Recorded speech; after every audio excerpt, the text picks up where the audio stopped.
दोस्तों नमस्कार। 13 दिसंबर 1946 संविधान सभा की बैठक में जवाहरलाल नेहरू ने संविधान के उद्देश्यों के बारे में अपना मत प्रकट किया था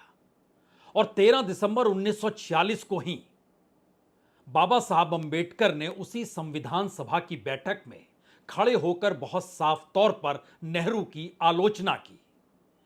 उनका कहना था कि समाजवादी के रूप में नेहरू की ख्याति है और उसे देखते हुए वह जो प्रभाव पेश कर रहे हैं वह निराशाजनक है।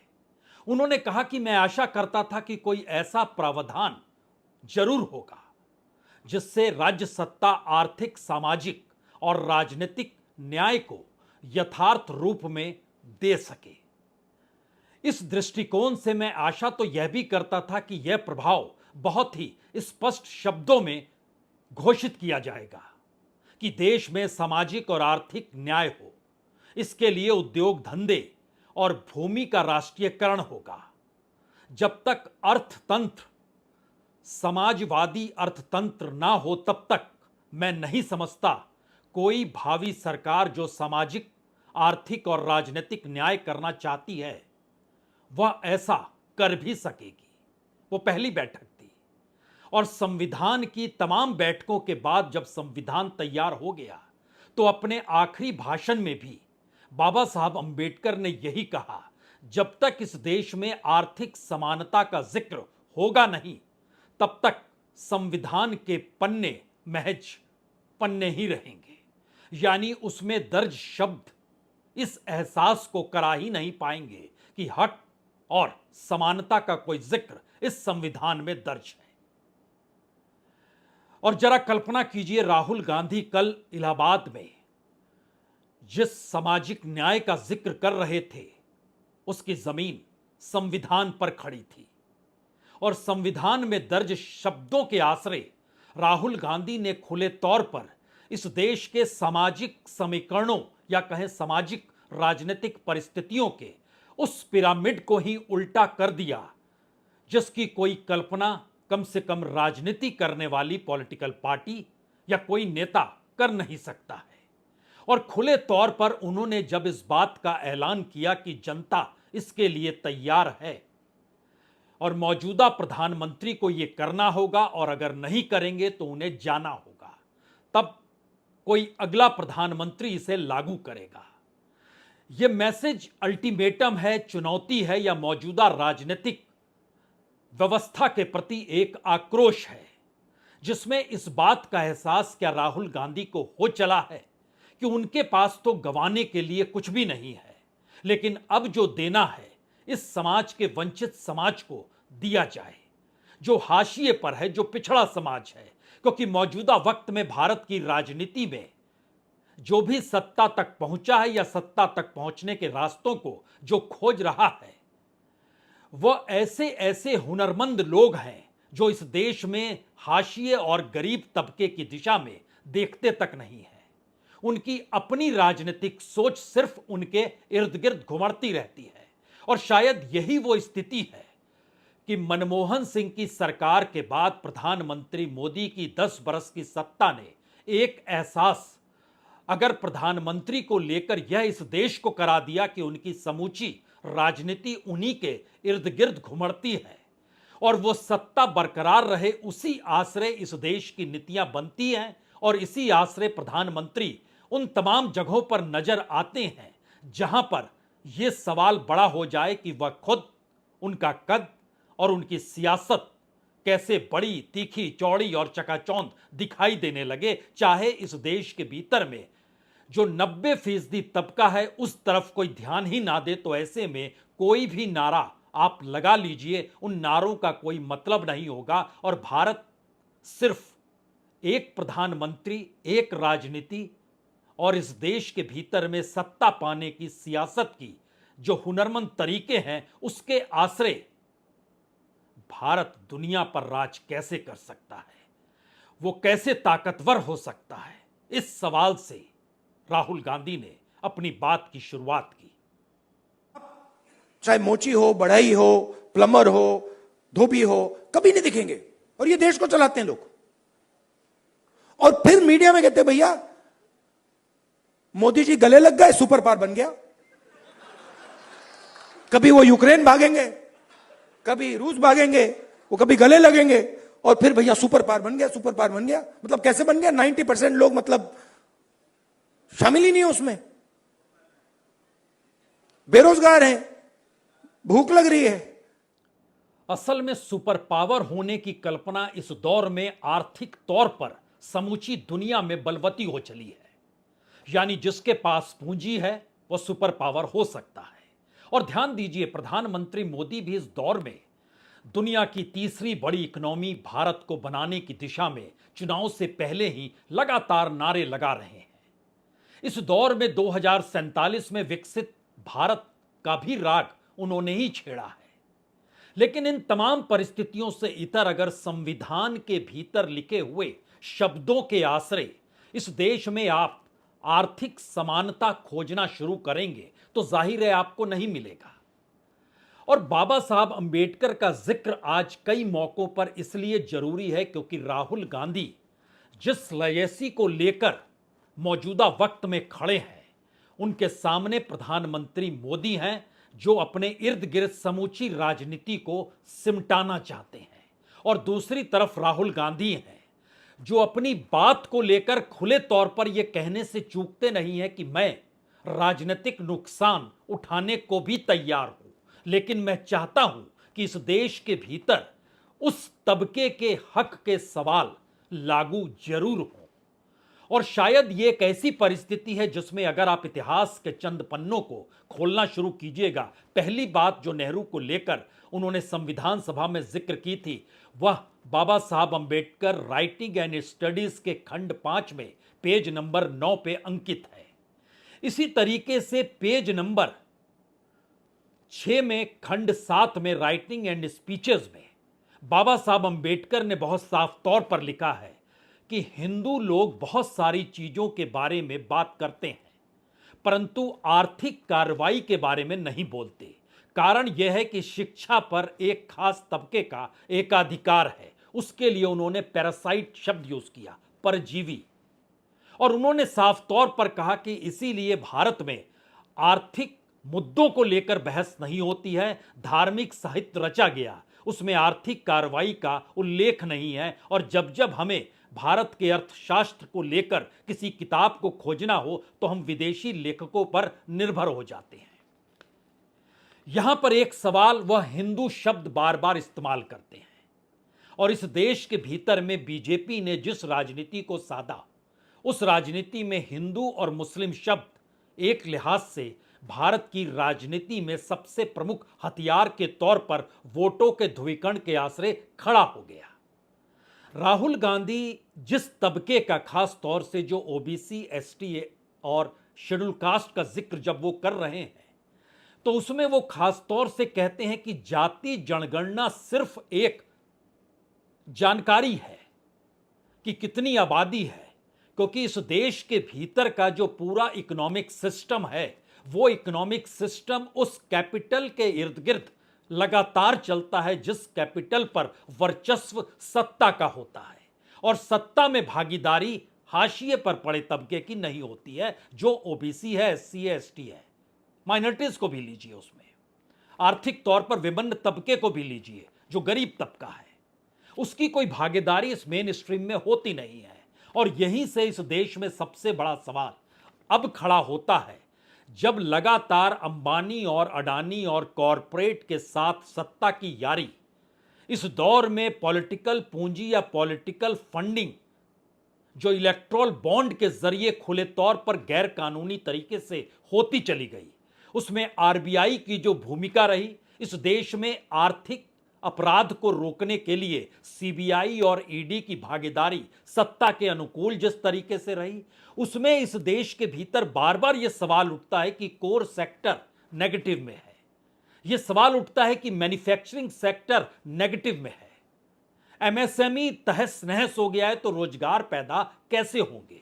और पहली बार राहुल गांधी कह रहे इस देश के भीतर में हुनरमंद लोगों की तादाद हर क्षेत्र में इतनी ज्यादा है कि आप उसको उस पॉलिसी से या उस सिस्टम से नहीं जोड़ते हो जिस सिस्टम के आश्रय आपने अपनी इकोनॉमी को बताया है और दुनिया पर आप विश्व गुरु के तौर पर स्थापित होने की दिशा में अपनी तीसरी बड़ी इकोनॉमी के साथ बढ़ना चाहते हो, वह पूंजी तो चंद हाथों में ही रहेगी। इस देश के भीतर में गरीब के हाथ में क्या है, बढ़ई के हाथ में क्या है, मोची के हाथ में क्या है, धोबी के हाथ में क्या है। यानी काम के आश्रय जाति की पहचान जोड़ने की पूरी प्रक्रिया शायद आजादी के बाद भारत की राजनीति में जो आप लेफ्ट और सोशलिस्ट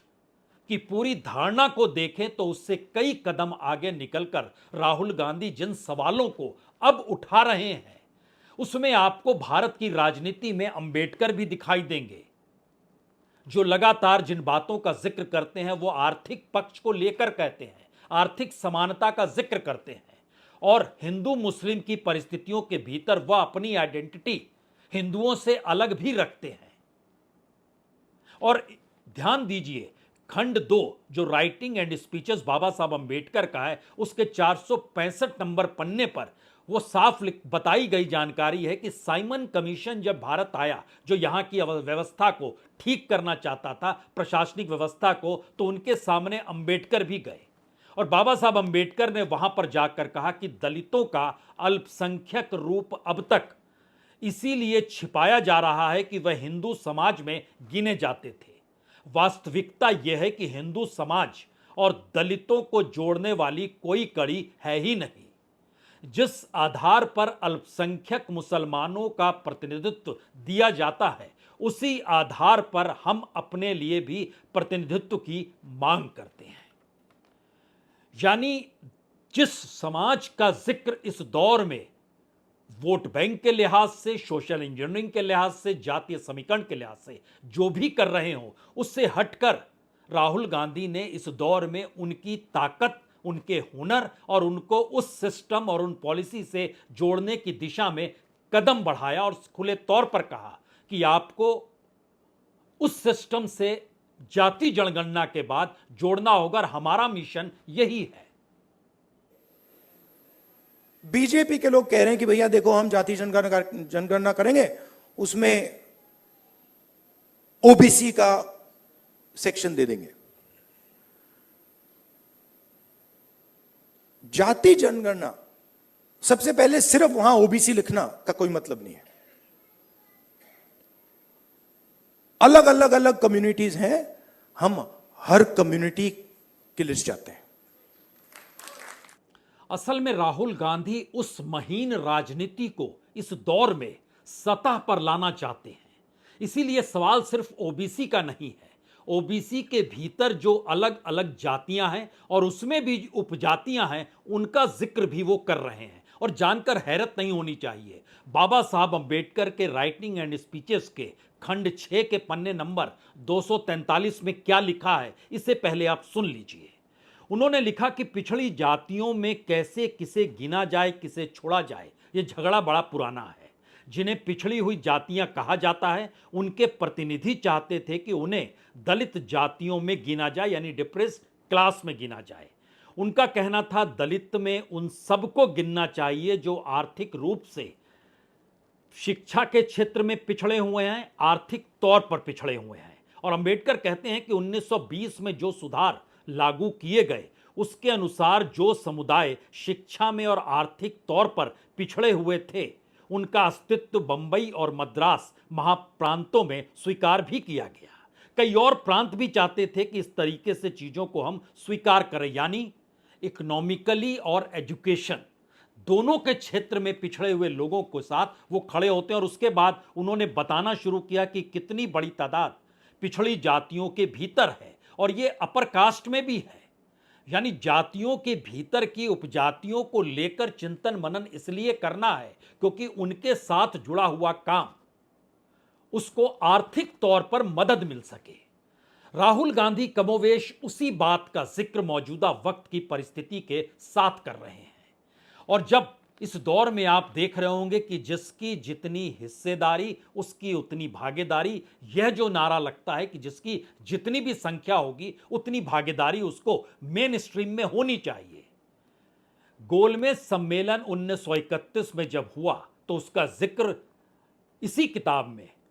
जो राइटिंग एंड स्पीचेस बाबा साहब अंबेडकर की है, उसके खंड 9 में पेज नंबर 662 में उन्होंने कहा गया है कि सत्ता हस्तांतरित हो, वो ब्रिटिश सत्ता से कह रहे हैं, तो ऐसी व्यवस्था करें कि किसी एक गुट के हाथ में सत्ता ना जाए, चाहे वो गुट हिंदुओं का हो या मुसलमानों का हो। समाधान ऐसा हो कि सत्ता में वे सभी जन समुदाय भागीदार हो, अपनी अपनी जनसंख्या के अनुपात से। यानी बीते लगभग आप देखिए तो 95 बरस की यात्रा के बाद भी वही परिस्थिति भारतीय समाज में क्यों है।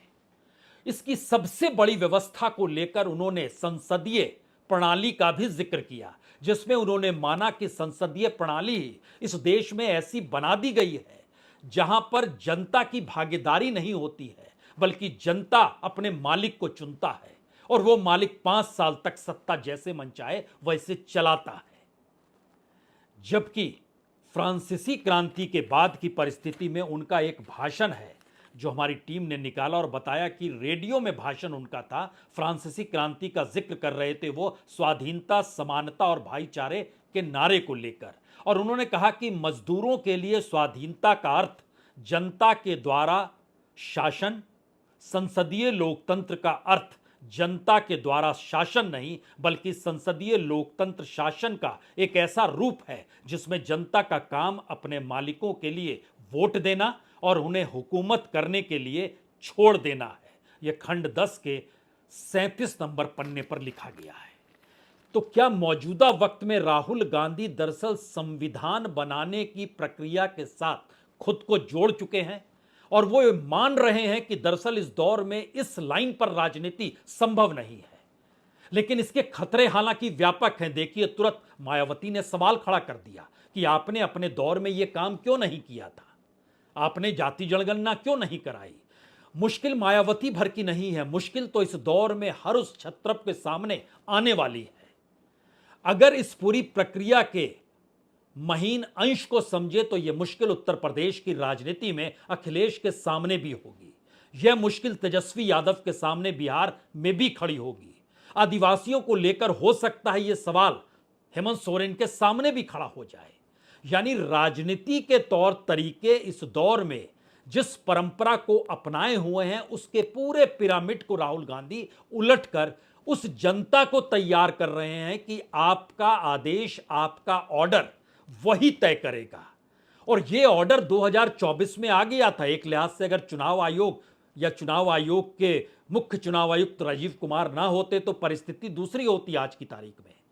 तो जनता किस रूप में कैसे तैयार हो, इसीलिए राहुल गांधी खुले तौर पर कहते हैं आपको यह करना पड़ेगा। आप लिख लो, अगर कोई सोचे कि जाति जनगणना को रोका जा सकता है या 50% बैरियर को रोका जा सकता है, मैं आपको बता रहा हूं वो सपने देख रहा है। ये होगा ही होगा, इसको रोका नहीं जा सकता है। ना जाति जनगणना रोकेगा, ना सोशो इकोनॉमिक सर्वे रोकेगा, ना इंस्टीट्यूशनल सर्वे रोकेगा,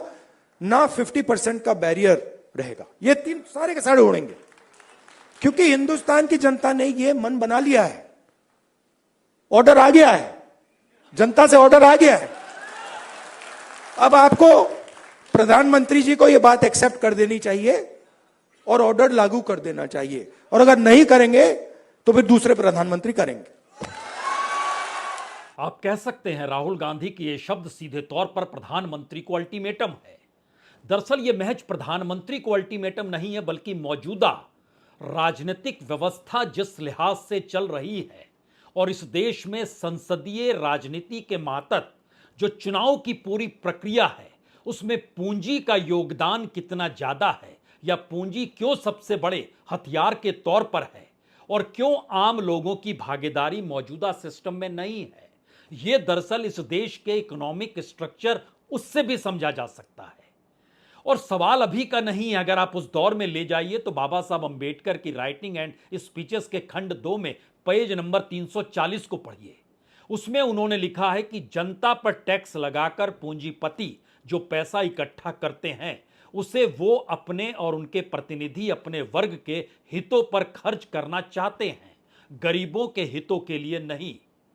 और इसी आश्रय यहां पर कोई भी कह सकता है कि बाबा साहब अंबेडकर हिंदू मुस्लिम का जिक्र नहीं करते हैं, छूत अछूत का जिक्र नहीं करते हैं, वह गरीब और अमीर का जिक्र कर रहे हैं, यानी वह क्लास स्ट्रगल के साथ साथ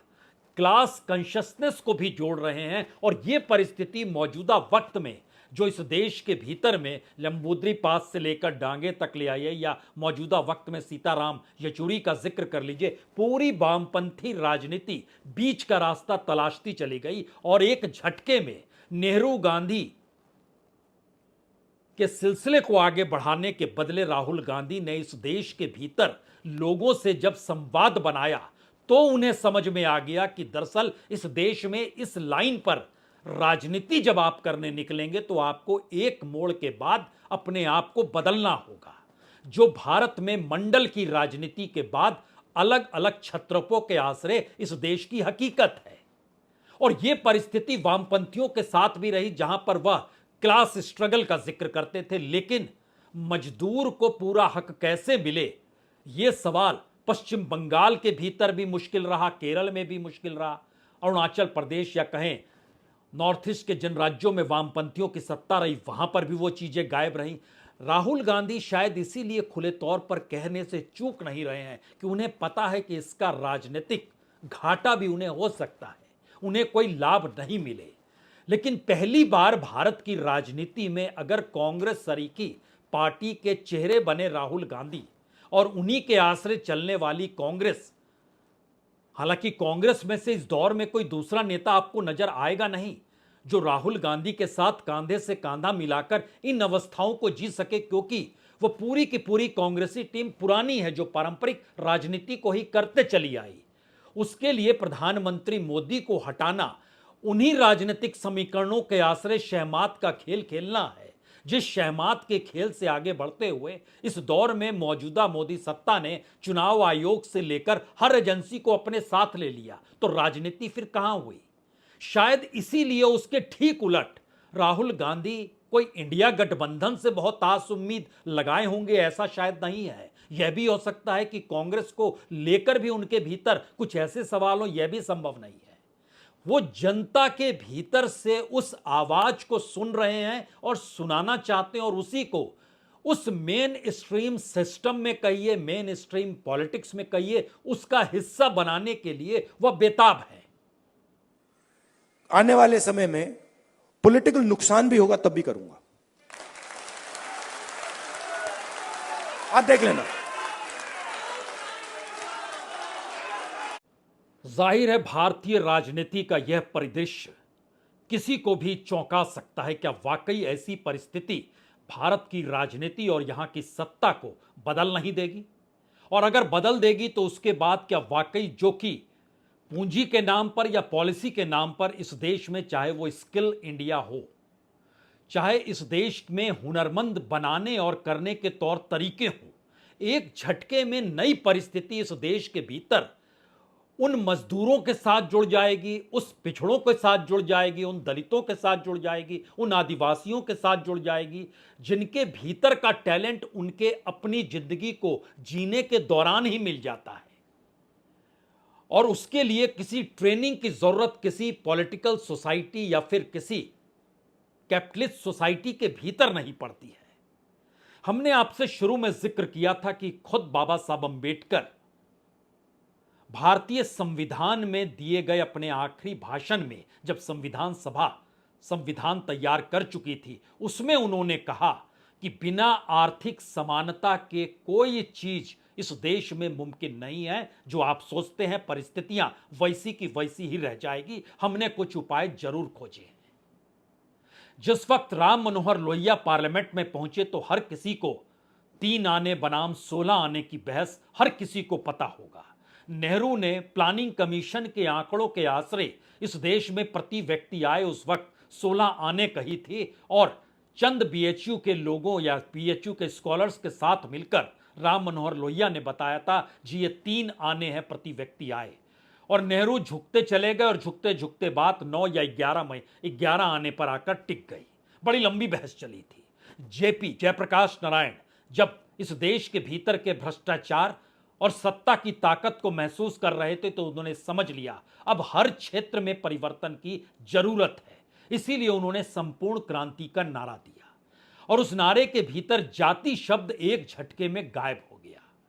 एक पूरे तबके ने, जो यूपी बिहार का तबका था, उसने जाति सूचक अपनी टाइटल होता है आखिर में, उस शब्द को हटा दिया। यह पूरी प्रक्रिया इस देश के भीतर में इन तीन लोगों के जरिए, अगर आप मौजूदा वक्त में राहुल गांधी की राजनीति के मर्म को समझना चाहते हैं तो इस बात से समझिए, दरअसल यह राजनीति नहीं बल्कि इस देश के भीतर में उस पुरानी और पारंपरिक राजनीतिक सत्ता को डिगाते हुए एक नई परिस्थितियों को पैदा करने की ऐसी कोशिश है जिसके दायरे में आपको इंडिया नजर नहीं आएगा। इंडिया गठबंधन है यहां, मतलब वो नजर नहीं आएगा। ये एक ऐसी लड़ाई है जिसमें इंडिविजुअल वर्सेस ऑल हो चला है। यानी शुरुआत में एक तरफ नरेंद्र मोदी की मौजूदगी थी, दूसरी तरफ राहुल गांधी थे, लेकिन ये परिस्थितियां संविधान और उसमें लिखे शब्दों के आश्रय, उस शब्दों के पीछे के संघर्ष और भारतीय समाज के भीतर की उन जड़ों को कागज तक लाने के जो प्रयास इस देश में किए गए, उन प्रयासों को अमली जामा पहनाने के लिए अगर नेहरू गांधी परिवार का कोई शख्स अब उस राजनीति के आश्रय भारत के सामाजिक ढांचे के असल परिस्थितियों को उजागर करना चाहता है और उसी सत्ता को बताना चाहता है कि आपको यह करना होगा, तो जो वोट बैंक की पूरी थ्योरी है जिसके आश्रय हर 5 बरस के बाद लगता है किसी दूसरी पॉलिटिकल पार्टी को हम आएंगे तो हम लूट करेंगे, ये कॉरपोरेट आज पैसे देगा तो कल वो पैसे ले जाएगा, हम ही तय करेंगे कौन सी पॉलिसी बननी है, किसको लाभ होना है, किस बैंक को, किस इंस्टीट्यूशन को, किस नौकरशाह को, किस मीडिया को, किस जुडिशरी में किस परिस्थिति को किसको लाभ होना है, वो सत्ता तय करेगी। और सत्ता के पीछे उस दौर में ये पूरे सारे लोग कतार लगाकर खड़े नजर आने लगते हैं। उसको ध्वस्त करते हुए इस देश में बहुसंख्य जनता के भीतर के उन सवालों को इस देश में शीर्ष नेतृत्व की स्थिति में बैठे हुए राहुल गांधी राजनीतिक तौर पर यह बिल्कुल एक नई परिस्थिति है जिसके पास अपनी कोई ताकत है नहीं, लेकिन सिर्फ उसके हाथ में एक संविधान है और उस संविधान में लिखे हुए शब्दों की ताकत है। यह परिस्थिति हो सकता है आपको महात्मा गांधी की याद दिला दे, जब सेकेंड वर्ल्ड वॉर के बाद दुनिया के तमाम देश, किसी भी देश का, चाहे वो रशिया लीजिए, अमेरिका लीजिए, पोलैंड लीजिए, फ्रांस लीजिए, जर्मनी लीजिए, किसी भी देश का नाम लीजिए, सब ताकत के साथ थे। लेकिन उस दौर में शांति के प्रतीक बने महात्मा गांधी ने जो पहचान दुनिया के सामने रखी, क्या मौजूदा वक्त में वही बिंब हमारी आंखों के सामने इस दौर में तो नहीं है? वो यूक्रेन हो, वो रशिया हो, ईरान हो, वो चीन हो, वो अमेरिका हो, वो हमास क्यों ना हो, वो इजराइल क्यों ना हो, लेकिन राहुल गांधी के पास कोई ताकत नहीं है और वो चुनौती इन पूरी परिस्थितियों को भारत की बहुसंख्य जनता के आश्रय दे रहे हैं। शायद मौजूदा वक्त में यह सबसे बड़ा सवाल भी है और मौजूदा वक्त को सबसे बड़ा जवाब भी है। बहुत बहुत शुक्रिया, बहुत बहुत शुक्रिया।